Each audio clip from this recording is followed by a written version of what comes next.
ದುಡಿಯುವ ಮನವೋ.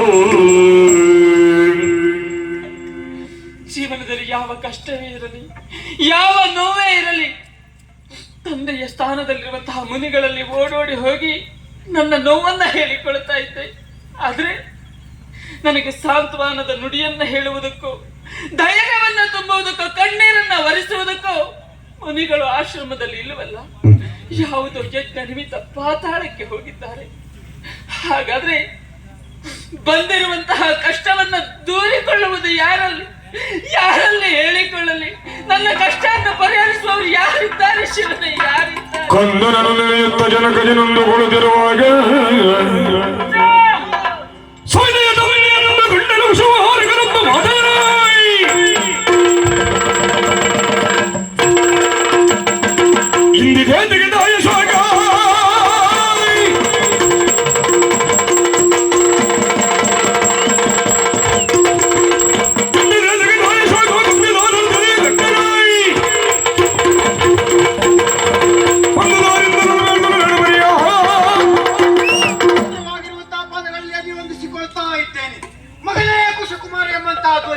ಅದನ್ನ ಕೇಳಿ ಮರು ಗಳಿಗೆಯಲ್ಲಿಯೇ ಬಂದು ಇಲ್ಲಿ ನಿಂತಿದ್ದೇನೆ.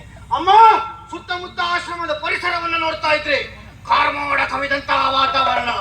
ಆ ಕಡೆಯಲ್ಲಿ ಮಾಣಿಗಳನ್ನು ನೋಡ್ತಾ ಇದ್ರೆ ಒಬ್ಬರ ಮುಖದಲ್ಲೂ ಸುಖ ಇಲ್ಲ.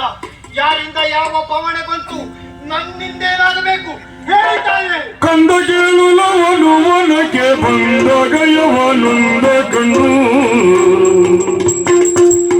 ಕಂದ ಕೇಳು ಲವನು ವನಕ್ಕೆ ಬಂದ ಹಯವನೊಂದ ಕಂಡು, ಕಟ್ಟಲು ಸುದ್ದಿ ಮುಟ್ಟಲು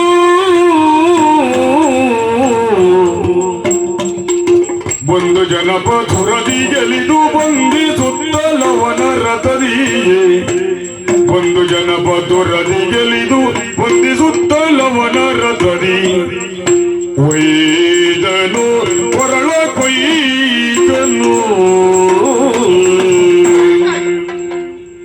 ಅಮ್ಮ, ನೀನು ಕಾಡಿಗೆ ಹೋಗುವಂತಹ ಸಂದರ್ಭದಲ್ಲಿ ಈ ಆಶ್ರಮದ ಜವಾಬ್ದಾರಿಯನ್ನ ನಿನ್ನ ತಮ್ಮನಲ್ಲಿ ವಹಿಸಿ ಹೋದವರಲ್ಲಿ ಈಗ ಬಂದು ನೋಡ್ತಾ ಇದ್ದೀಯ, ಆಶ್ರಮದ ಪರಿಸ್ಥಿತಿಯೇ ಹೆಚ್ಚು ಕಡಿಮೆ ಆಗಿದೆ. ಒಂದೆಡೆಯಲ್ಲಿ ತಮ್ಮನನ್ನು ಕಾಣ್ತಾ ಇಲ್ಲ. ಹೌದು, ಕಾರಣ ಉಂಟು. ಈ ಆಶ್ರಮವನ್ನು ಕಾದುಕೊಂಡಿರುವಂತಹ ಸಂದರ್ಭದಲ್ಲಿ ಆಶ್ರಮದ ಉಪವನಕ್ಕೆ ಹಯವೊಂದು ಬಂದಿತ್ತು ಮಗನೇ.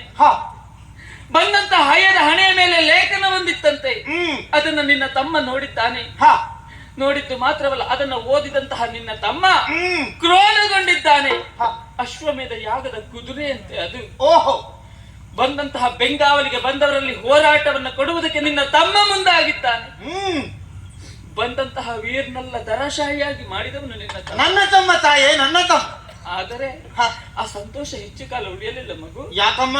ಆ ಕುದುರೆಯ ಸೇನೆಯ ನಾಯಕತ್ವವನ್ನು ವಹಿಸಿಕೊಂಡಂತಹ ವ್ಯಕ್ತಿ ನಿನ್ನ ತಮ್ಮನನ್ನ ಎದುರುಗೊಂಡನಂತೆ. ಹೋರಾಟವಾಯಿತು. ಪರಿಣಾಮ ನಿನ್ನ ತಮ್ಮ ಕೈ ಸೋತಿದ್ದಾನೆ. ಈಗ ರಥದಲ್ಲಿಟ್ಟು ಎಳೆದೊಯ್ತಾ ಇದ್ದಾರೆ ನನ್ನ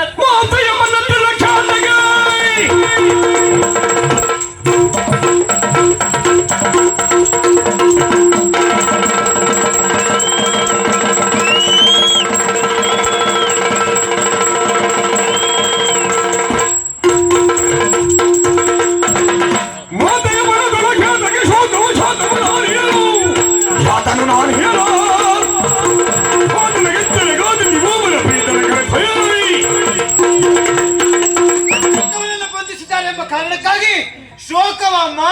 ಮಾತೆಯ ಮನದೊಳಗೆ ಏತಕ್ಕೆ ಶೋಕವು? ಯಾಕೆ ಅಂತ ಕೇಳ್ತೇನೆ. ನಿನ್ನ ಪ್ರೀತಿ ಕುಮಾರಾಗಿರುವಂತಹ ಕುಶಕುಮಾರನಿರುವಾಗ ಚಿಂತೆ ಕೊಡಬೇಕಾದಂತ ಅವಶ್ಯಕತೆ ಇಲ್ಲ.